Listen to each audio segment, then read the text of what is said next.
এবার Karnaphuli income tax সংবাদ শিরোনাম। নিউ ইয়র্কে বাংলাদেশ মিশন ও কনসুলেটে পরিবর্তনের হাওয়া, কমছে রাজনৈতিক প্রভাব।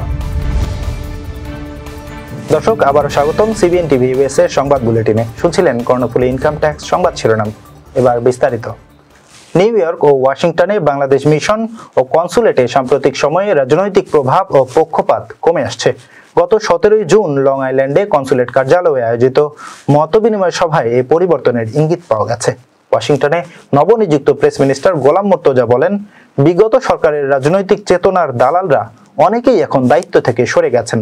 নতুন সময় এসেছে যেখানে হিংসা ও ফ্যাসিবাদের জায়গা নেই। নিউ ইয়র্কের নতুন কনসাল জেনারেল মোহাম্মদ মোজাম্মেল হক বলেন, প্রবাসীদের জন্য সেবা উন্নত করার পাশাপাশি দ্বৈত নাগরিকত্ব সহজ করার কাজ চলছে, তবে জনবল সংকট রয়েছে। এছাড়া গত ছাত্র আন্দোলন ও গণ আন্দোলনের গুরুত্ব তুলে ধরে গোলাম মুর্তজা বলেন, গণ আন্দোলন কখনো একক ব্যক্তির কাজ নয়, এটি একতাবদ্ধ জনতার সংগ্রাম।